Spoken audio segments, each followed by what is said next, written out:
Assalamualaikum warahmatullahi wabarakatuh. Okey, seperti yang dijanjikan, saya akan share tips-tips untuk membeli rumah pertama berdasarkan pengalaman saya sendiri yang menjual untuk buyer-buyer rumah pertama.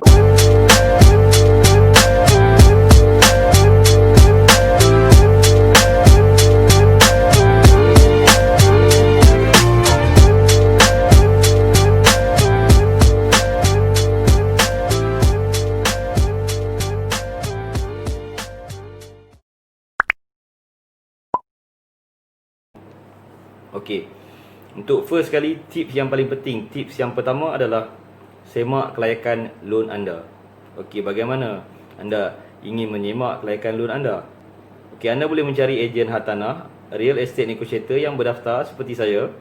Anda boleh cari saya untuk semakan kelayakan loan anda dan saya akan semakkan kelayakan loan anda berdasarkan debt service ratio, iaitu DSR, yang diambil kira oleh setiap bank untuk meluluskan pembiayaan kewangan perumahan anda. Okey, bagaimana debt service ratio dikira? Okey, debt service ratio sebenarnya dikira melalui total commitment dibahagikan dengan total income didarabkan dengan 100, dan seharusnya persen DSR anda adalah mesti di bawah 70%, ataupun lebih baik lagi jika di bawah 60%, melayakkan anda untuk mendapat kelulusan kewangan pembiayaan perumahan pertama anda. Jadi jika di bawah 60%, lebih meyakinkan bank untuk anda mendapat kelulusan loan anda. Total commitment adalah dikira berdasarkan hutang-hutang anda dengan bank. Contohnya hutang kereta, hutang kad kredit dan PTPTN. Okey, itu adalah contoh. Mungkin ada hutang-hutang lain yang anda berurusan dengan bank, sebenarnya dikira sebagai total commitment. Jadi bagaimana pula dengan total income? Total income anda adalah sebenarnya berdasarkan gaji bersih selepas ditolak dengan EPF dan SOSO di dalam payslip anda.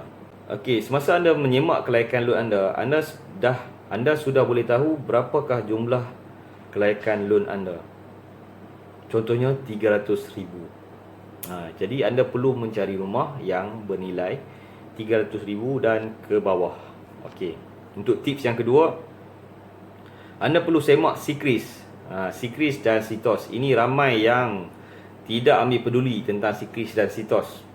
Sama seperti semak kelayakan loan, untuk semak SIKRIS anda juga boleh mencari ejen property, real estate negotiator, ataupun anda juga boleh mencari ejen-ejen SIKRIS dan SITOS. Boleh terus berhubung dengan mereka untuk menyemak status SIKRIS dan SITOS anda.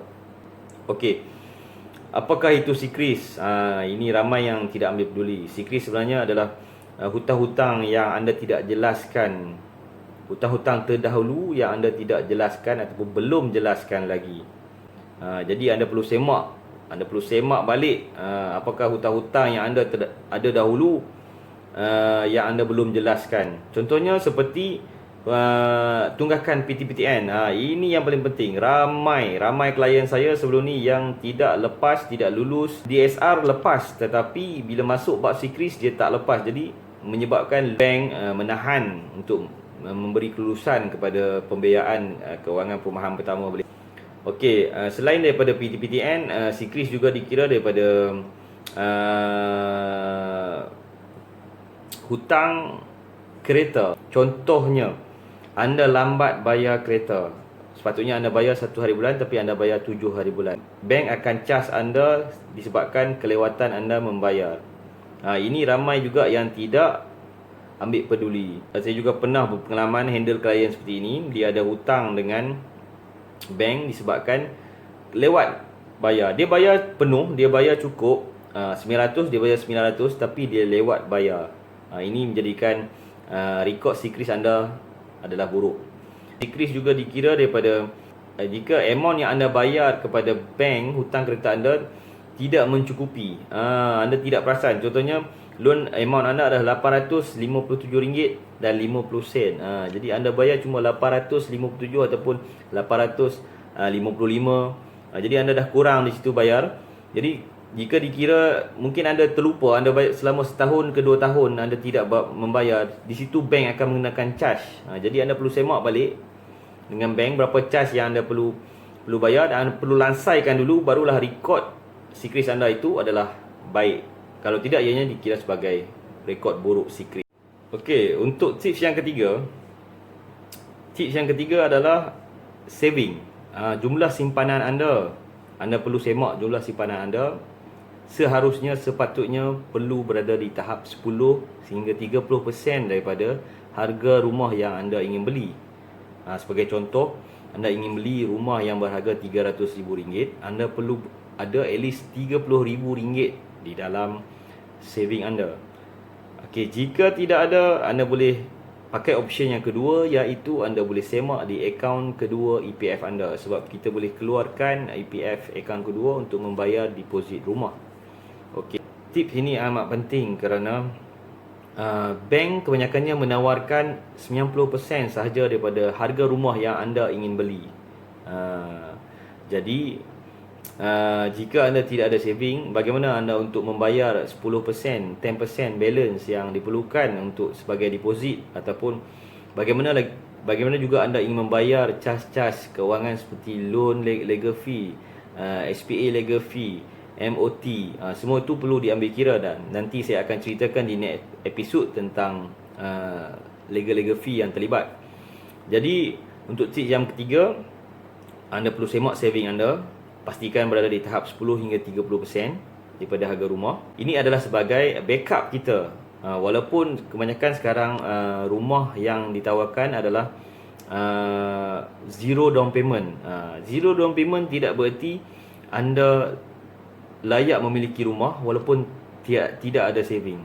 Walaupun semua itu ditawarkan percuma. Jadi anda, at least jika anda ada saving, anda adalah backup untuk anda membuat renovation rumah sebagai contoh. Okey, nanti saya akan ceritakan lebih lanjut di episod-episod yang berikutnya. Okey, untuk tips yang keempat, setelah anda semak kelayakan loan anda dah tahu berapa nilai loan anda dah semak sikris anda pun dah rekod baik, dan anda sudah semak anda punya saving, anda ada memiliki saving at least 10%, dan berikutnya anda boleh memilih jenis rumah yang anda ingin miliki berdasarkan kelayakan loan anda. So tips yang keempat adalah pilih jenis rumah yang anda ingin miliki. Pilih jenis dahulu rumah. Anda fikirkan jenis rumah yang anda ingin miliki. Berdasarkan jenis, barulah kita boleh tahu berapakah nilai harga rumah tersebut, dan ianya merangkumi aspek untuk tips yang kelima, iaitu lokasi.